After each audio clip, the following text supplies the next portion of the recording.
সচিনের রেকর্ড ভাঙতে পারবেন না বিরাট, তাহলে কে পারবেন সেটা জানিয়ে দিলেন অস্ট্রেলিয়ার ক্রিকেটার ব্র্যাড হক।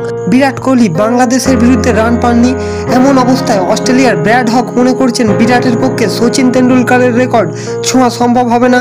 তার মতে জরুর টপকে যেতে পারে সচিনকে। বিরাট কোহলি টেস্টে শেষ শতরানটি করেছিলেন গত বছর অস্ট্রেলিয়ার বিরুদ্ধে। এই বছরের শুরুতে ইংল্যান্ডের বিরুদ্ধে খেলেননি তিনি, বাংলাদেশের বিরুদ্ধে রান পাননি প্রথম টেস্টে। এমন অবস্থায় অস্ট্রেলিয়ার ব্র্যাড হক মনে করছেন বিরাটের পক্ষে সচিন তেন্ডুলকরের রেকর্ড ছোঁয়া সম্ভব হবে না। তার মতে জরুরি টপকে যেতে পারে সচিনকে। সচিন টেস্টে 15,921 রান করেছেন, তার সেই রেকর্ড থেকে রুট মাত্র 3519 রানে পিছিয়ে। সেখানে বিরাট পিছিয়ে 7042 রানে। হক বলেন, আমার মনে হয় না বিরাট সচিনের রানে পৌঁছাতে পারবে। ও ছন্দ হারিয়েছে, বেশ কয়েক বছর ধরে রান পাচ্ছে না। আগামী টেস্টগুলিতেও রান করতে না পারলে ওকে বসিয়ে দেওয়া হতে পারে।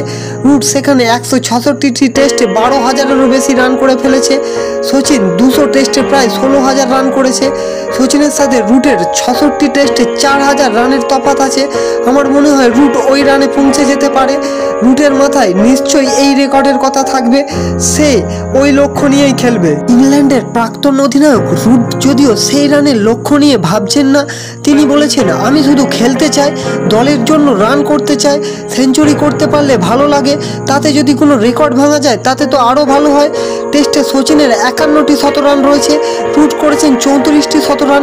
টেস্টে শতরানের সংখ্যাতেও পিছিয়ে পড়েছেন বিরাট, তিনি টেস্টে 29টি শতরান করেছেন। বর্তমান ক্রিকেটের মধ্যে সচিনকে ছোঁয়ার সবথেকে কাছে রয়েছেন জো রুট। বন্ধুরা, আপনাদের কি মনে হয় আগামী দিনে কে সচিনের এই রেকর্ড ভাঙতে পারবে, বিরাট কোহলি না জো রুট? আপনারাও কমেন্ট করে জানান। ভিডিওটি যদি ভালো লেগে থাকে একটি লাইক করবেন এবং চ্যানেলটিকে সাবস্ক্রাইব করে পাশে থাকবেন।